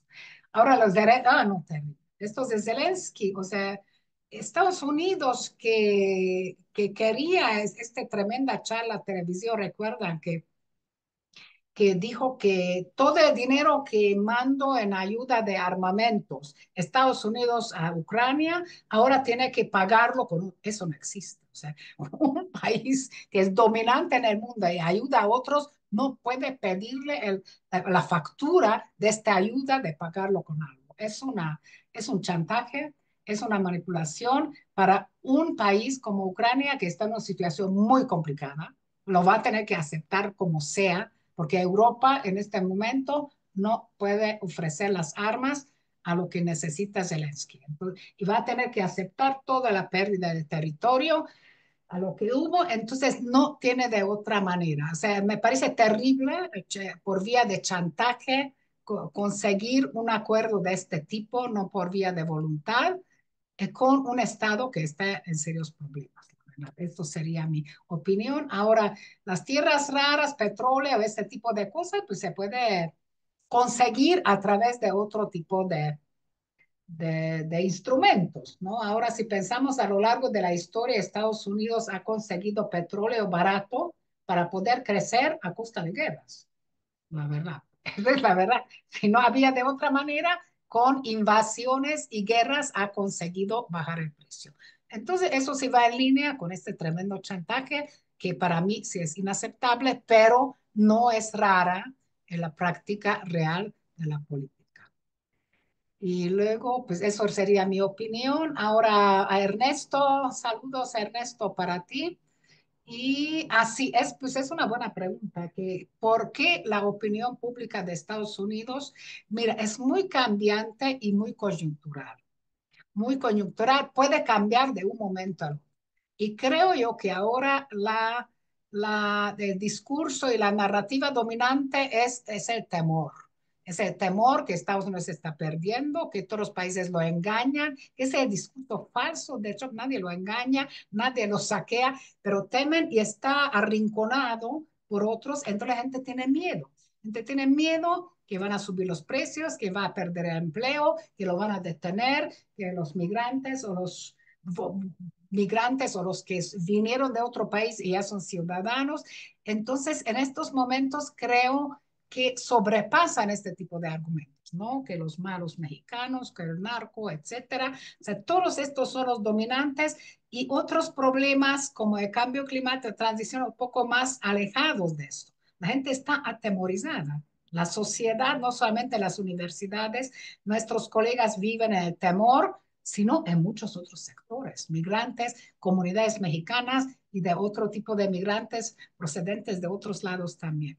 Ahora, Ernesto, es un factor muy cambiante. Yo he más o menos seguido, de repente sube mucho y baja el apoyo del tema de la importancia del cambio climático y realmente es asombroso que tantos problemas que hubo, inundaciones, o sea, todo lo que ha pasado en Estados Unidos, la gente todavía no cree que es algo real. O sea, los que ya han padecido estos, obviamente, es sorprendente, pero creo que está rebasado por otro tipo de problemática que se basan en discursos falsos que no tienen mucho que ver con la realidad, ¿no? Porque no tiene conexión con la realidad. Eso sería mi opinión. No sé si alguien más quisiera opinar Sí, de doctora, esto. muchas gracias. Doctor Ávila, ¿algún comentario adicional que le gustaría hacer? Pues creo que igual la pregunta de Ernesto es también muy interesante, ¿no? Y yo también. Digo, según alguna literatura, la demanda de calidad ambiental, en este, también la misma lógica, la demanda de la conciencia alrededor del cambio climático va, está relacionada con el nivel de ingresos, ¿no? Entonces, en la medida en que pues estas sociedades tienen unas situaciones más desahogadas en términos de su vida cotidiana, alimentación, vivienda, salud, etcétera, pueden voltear ver más a la agenda ambiental climática, ¿no? Y bueno, es un debate muy grande que si la pobreza, la riqueza, el medio ambiente, bla, bla, bla, pero sí tiene algo que ver el hecho de que, bueno, el ciudadano promedio, tal vez en Estados Unidos, clase media baja, igual México, pues sí hay una atención mayor en nuestro día a día y tal vez no tanto en si estamos usando gasolina o no, ¿no? O sea, como se dice por acá, el impuesto a la gasolina pues, es una buena medida ambiental, pero es una medida muy complicada políticamente, socialmente. El país se te viene encima. Imagine todo el sector transporte, toda la gente que depende de eso, el guachicoleo mismo, ¿no? Pues qué hay para todo el negocio que implica eso y lo que depende. Entonces, creo que pues la pregunta es qué tanto también desde la sociedad exigimos a nuestros representantes, votamos por nuestros representantes en la medida que ellos atiendan o no estos temas, ¿no? Porque pues también el reto, a mí me toca mucho desde mi diferente frente, además del académico, pues es tratar de lidiar con tomadores de decisiones. Unos sí, ya traen estos temas, pero los que no, ¿cómo los convences, no? y por ahí va el reto que pues permee, ¿no? Y como bien sabes, de nuestro al final también la misma administración pública, ¿cómo hacemos que ministerios, secretarías que no son las de medio ambiente o cercanas, energía tal vez, también le entren estas agendas? Entonces, bueno, pues es un trabajo que no se logra día a día, pero sí hay algún tipo de estrategia, creo, para impulsarlo. Y lo demás, creo que ya lo contestó la doctora Edith, entonces ahí lo dejo.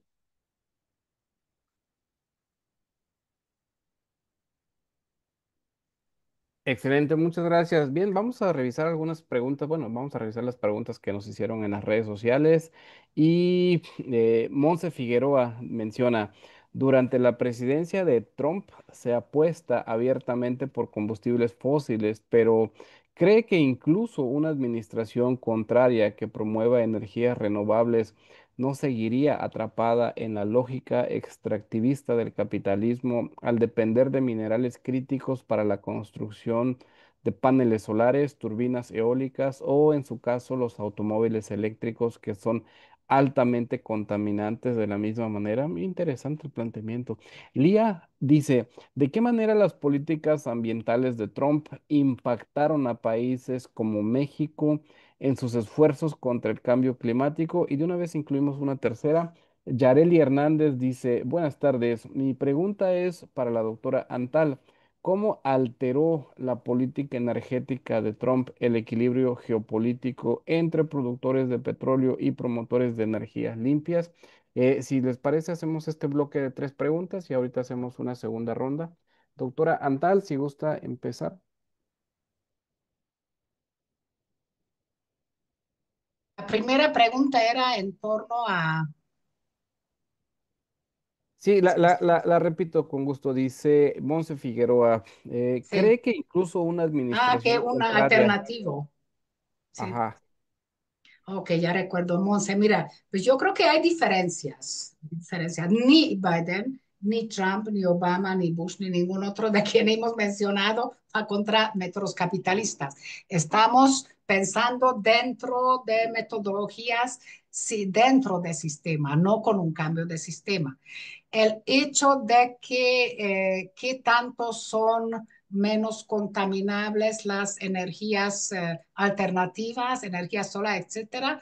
Hay respuestas con antisistémicas, desde luego, que explican que como la energía limpia no toma en cuenta todo el proceso de obtención de esta energía, sino simplemente su uso, por tanto son falsas y no, ¿saben? Serían otro tipo de planteamiento. Ningún presidente, lo que son presidenciables, ni siquiera lo más extremos, digamos, plantearían este tipo de respuestas. Ahora, es cada vez más fuerte pensar así por fuera de sectores políticos de Estados Unidos, justamente por la frustración y la falta de acción efectiva ante el cambio climático. Entonces, creo que se ha producido una ruptura en el movimiento ambiental, unos que creen que dentro del mismo sistema capitalista, digamos, se puede lograr avances y otros que creen que solo son con el cambio de sistema. Yo soy de aquellos que me gustaría creer que dentro del sistema se puede hacer también cosas. Entonces yo las diferentes administraciones de Estados Unidos ubicaría en esta plataforma.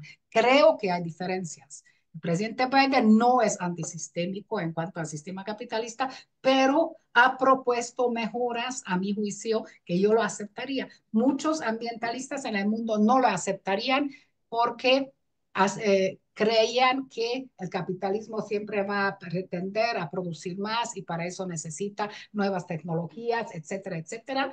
Yo creo que es posible encontrar dentro del sistema también. Y yo creo que un presidente, por ejemplo, como Obama, menos exitoso porque lo han atacado más. El presidente Biden fue más exitoso, pero pensando dentro de la lógica del capitalismo, no fuera de eso. Eso sería mi pregunta. Y el segundo, ay, otra vez, Isaac, ayúdame. ¿Cuál fue el segundo? ¿Tú recuerdas, Andrés? La segunda pregunta del Facebook. No, ah, igual. aquí estoy, doctora. Permítame un segundo. La Busco segunda la. pregunta, pero es mejor uno por uno. Ok. Me quedé con la Concuerdo. del extractivismo Ajá, pensando, dice Lía, Isaac, Lía, ¿de qué manera las políticas ambientales de Trump impactaron a países como México en sus esfuerzos contra el cambio climático? ya. Pues mira, pues eso todavía no impactó demasiado, pues tiene 3 meses, ¿no? Entonces yo creo que es difícil, o sea, es indirecto, concretamente decir cuál es el impacto, yo creo que de aquí a un par de años, que va a tener impacto, va a tener. Yo sí creo que va a tener, y no solamente para México, sino para muchos países. Tal vez Andrés tiene idea un poco más concreta sobre este punto, que cómo podría Sí, impactar en México. Ujú. pues ya impactó, ¿no? Ya Sí. impactó con los proyectos de cooperación. Digo, a nosotros Ah, nos, bueno, nos sí, sí. impactó un proyecto en la Ujú. península que teníamos en materia de bosques y cambio climático, pues ya, USAID. sí, Ajá. ya no existe, ¿no? USAID. En ese sentido tiene un impacto claro, pero creo, como decía, que, miren, la no acción de Estados Unidos también se está en paralelo con una alianza al interior de México en gobierno y sociedad civil. Eso no lo veíamos en la administración pasada y menos hacia el final. Y esto es Ujú. muy positivo porque si bien no vamos a comparar la cantidad de dólares que darían por USAID, la sociedad civil suele ser también un canalizador de recursos de afuera. Y no solo es el gobierno federal de Estados Unidos el que le interesa o no estas agendas. Hay mucho interés individual de fundaciones de filantropía en Estados Unidos que se opone evidentemente a esta postura del gobierno actual de allá y que sí mantiene viva estas agendas climáticas. Y creo que en la medida en la que el gobierno federal de este país y claro, los gobiernos estatales, que me queda claro, hay muchísimos liderazgos muy, muy, muy valiosos, pero que el gobierno federal también se deje apoyar por la sociedad civil, y lo estamos viendo por lo menos en el sector ambiental, esto ya tendría un impacto de lo que Trump está haciendo hacia las políticas climáticas en Ujú. México. Sí, sí creo que por ahí podría venir esta reflexión y que también el vacío que deja Estados Unidos, lo decía hace un momento, puede ser la oportunidad para otros actores de cubrirlo.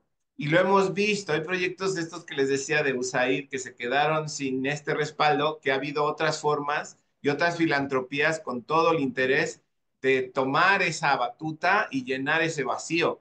Entonces, y digo, no quiero poner nombres sobre la mesa, pero estoy viendo fundaciones históricamente como vistas con una especie de recelo, cautela por los gobiernos en México que ahora están muy bienvenidas, ¿no? Estos que impulsan mucho las acciones más comunitarias, pueblos indígenas, y eso es algo creo positivo y que pues está impactando y también, bueno, las cooperaciones, por ejemplo, del Reino Unido, de la Unión Europea, de Dinamarca, de Noruega, que también están muy activas en México, pues esas no desaparecen, seguirán y bueno, pues creo que por ahí el impacto de estas políticas climáticas de Estados Unidos en México. Y sobre la pregunta del extractivismo y que a pesar de Biden o no, sí, estoy de acuerdo y es un tema que discuto mucho ahí en mis clases en la facultad, que pues en realidad el problema es el modelo de desarrollo, ¿no? Y que queremos mantener esta patrones insustentables de producción y consumo más o menos verdes, pero pues esto no nos está llevando a nada, simplemente estamos retrasando algo que pues eventualmente va a suceder, que son pues las catástrofes ambientales, pero bueno, en esta lógica de que para algunos en este mundo pues el libre mercado también nos puede dar herramientas para que podamos salir de la crisis ambiental. Es todo un tema que podemos debatir muchísimo en su momento, pero por ahí la respuesta está este bloque de preguntas y no sé si hay todavía más. Sí, sí tenemos algunas otras preguntas. Hubo mucho Pero interés el tercero en creo este que no tema. sacamos todavía, Isaac. No, el No, tercero todavía que... aquí lo tengo en el tintero. Yareli Hernández decía, Sí. ¿cómo alteró la política energética de Trump el equilibrio geopolítico entre productores de petróleo y promotores de energías limpias? Si quieren atender a esta particularmente y después les hago otra. Pues, sí, es la política de Trump, pero desde Biden vino este cambio, ¿no? O sea, en el día siguiente de que Rusia invadió a Ucrania, la Asociación de Productores de Gas Líquido, gas natural líquido en Estados Unidos le mandaron una carta al presidente. Es el momento que Estados Unidos se mete para vender vender gas líquido a Europa y sustituir a Rusia. Sobre esta línea de que el vacío que va a dejar Rusia, entonces lo podría llenar Estados Unidos, no solamente en esta línea si va para adelante. Ahora, no sé si la relación de Europa y Estados Unidos también ha deteriorado eso que tanto va a funcionar, ¿no? Pero la idea de Trump es producir y importar muchísimo más todavía, ya de ahora importa muchísimo gas, ¿verdad? Pero tampoco es algo tan fácil porque eso requiere infraestructura para poder transportarlo, etcétera. No es una cosa que de un momento a otro requiere políticas más a largo plazo. Yo creo que no podemos decir que tanto porque es muy reciente, pero creo que sí está en camino de fortalecer, digamos, de los petroestados en contra de los llamados electroestados, que son de energías más limpias, ¿no? Que sabemos que la demanda por la energía, gracias en gran parte a la creciente de uso de electricidad por la inteligencia artificial, está creciendo a un ritmo que la energía renovable o la energía limpia, al menos, no puede mantener el paso. Entonces podría haber una demanda adicional por fósiles, ¿no? Entonces va un poco en esta línea y fortalece los petroestados, para decirle de alguna manera, todavía tener los negocios. Yo creo que sí tiene este tipo de impacto. No sé qué piensan los demás. Excelente. Si quiere, hago la siguiente pregunta y la enlazamos con los comentarios del doctor Andrés Ávila.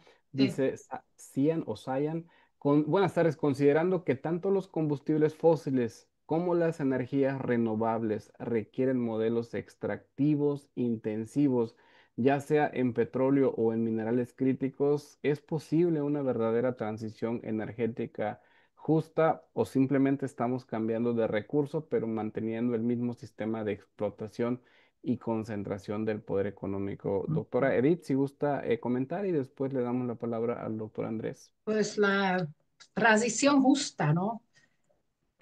La energía cuesta, si no queremos utilizar energía, no sé a dónde vamos, en eso estamos, y la energía, digamos, la justicia ambiental o justicia climática, no solamente plantea eso, lo que estás diciendo, sino también quién lo va a pagar, que eso tiene un costo, es evidente. ¿Quién va a pagar los costos? ¿Somos los consumidores o son los productores? Yo creo que más bien para mí esto sería en este planteamiento la parte de justicia ambiental o justicia climática. ¿Quién?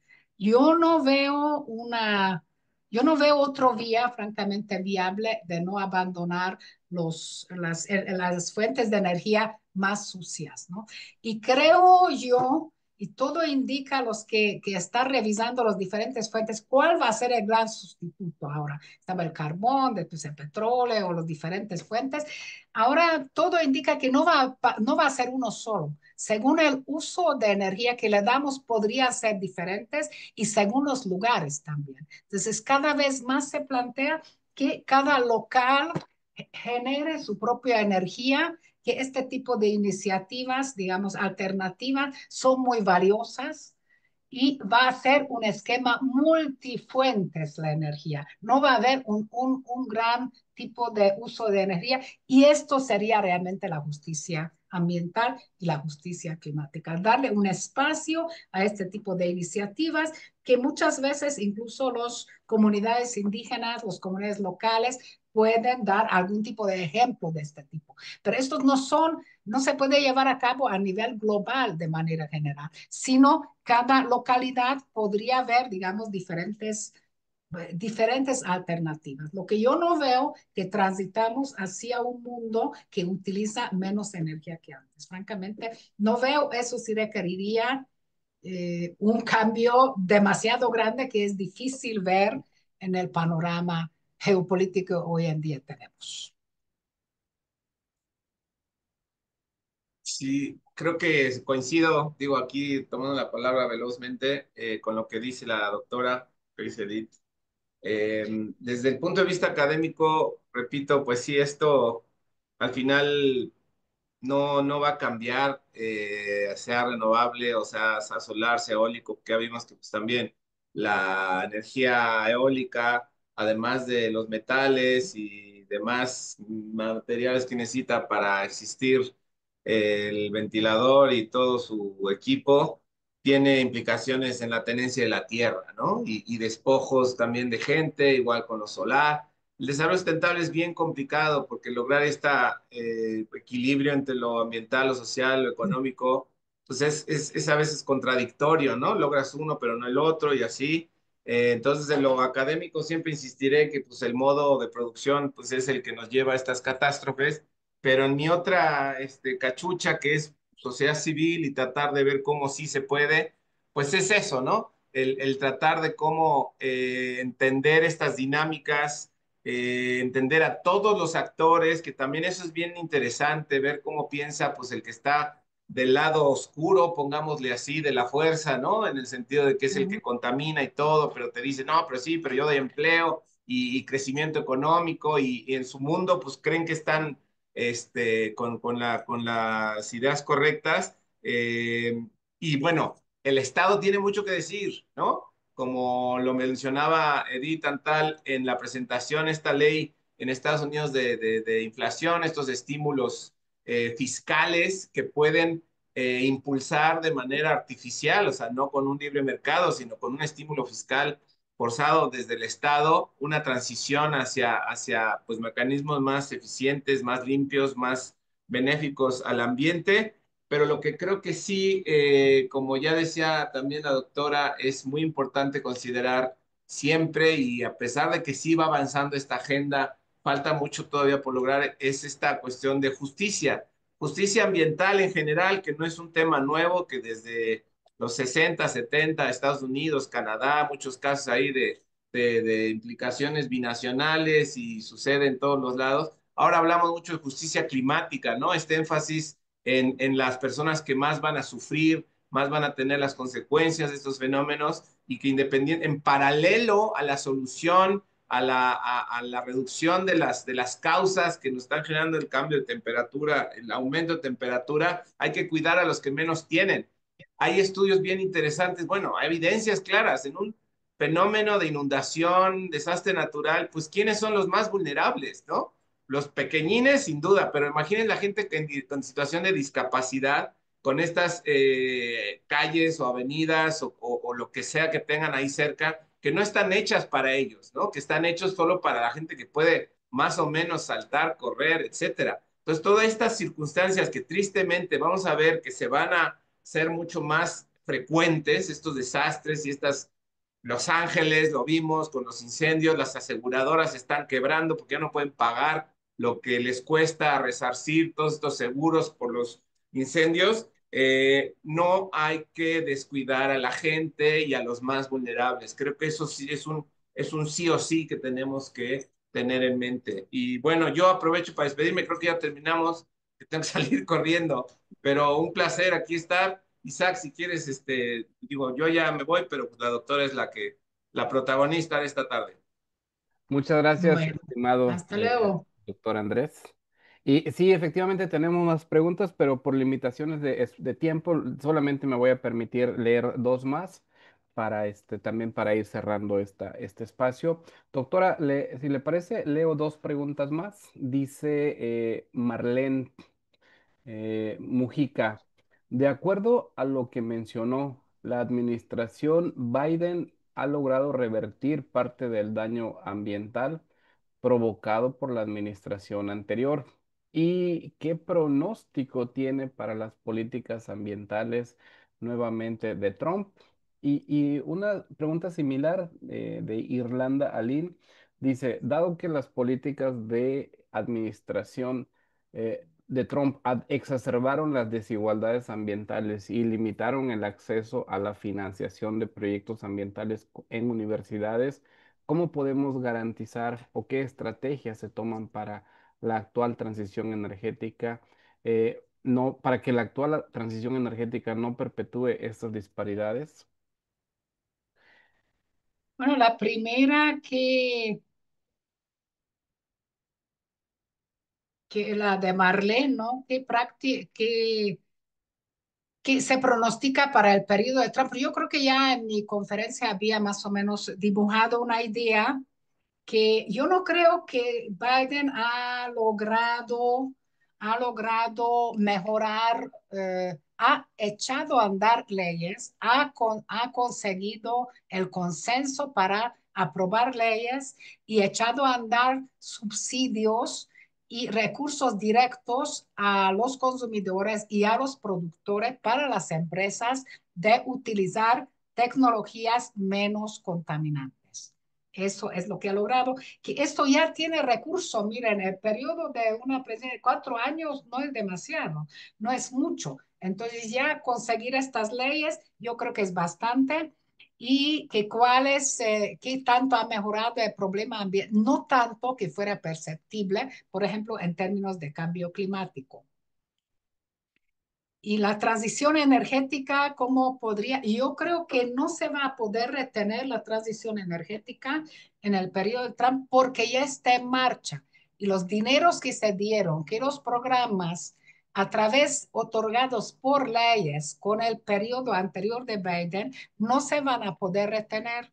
No se van a poder retener porque bueno, es la intención pero las empresas mismas y tienen mucho poder, el mercado dicta, entonces son estas empresas que reciben parte de estos beneficios y han gastado e invertido estos temas, no lo van a soltar tan fácilmente. Por eso yo sí soy un poco positiva que la transición va a seguir y no, si Estados Unidos renuncia a desarrollar su infraestructura en torno a la generación y transmisión de energías, es renunciar de su poder en el mundo, porque otros países lo van a seguir y básicamente China y también en Europa en muchos aspectos está adelantando. Y yo no creo que esto, una buena parte de la sociedad en Estados Unidos lo aceptaría francamente. Entonces, por eso pienso que la transición sigue a pesar de estas ideas un poco exageradas y algunas incluso basadas en hechos falsos por parte del presidente Trump. Eso sería un poco mi comentario. Excelente, Ok. doctora. Muchas gracias. Por limitaciones de espacio lo tendríamos que dejar aquí, pero tenemos otra actividad dentro de la agenda de la asociación. Pero agradezco mucho, doctora, infinitamente esta excelente conferencia que nos ha dado y que nos da un poco de luz sobre este fenómeno que, pues, em, es muy interesante y en donde no siempre tenemos mucha información actualizada. Entonces eso nos permite ilustrarnos un poco acerca del fenómeno, las características y las implicaciones en el sistema internacional contemporáneo. Agradezco mucho a la doctora Ruth Zavala también por haber organizado esta conferencia en el marco de la agenda del Comité de Medio Ambiente y Desarrollo Sostenible. A nombre de la doctora Adriana Sletza, agradezco a todos su participación y me despido haciendo la invitación que tenemos todavía abierta la convocatoria para nuestro 38º Congreso Anual que se va a llevar a cabo en Cancún del 15 al 17 de octubre de este año. Y estamos ahora recibiendo propuestas. La plataforma está abierta, va a cerrar el 30 de mayo para que puedan registrar en tiempo y forma sus propuestas de paneles, mesas redondas, conferencias, talleres, cineforos, etcétera. Sin más, agradezco mucho y que tengan una excelente tarde. Gracias a todos y por la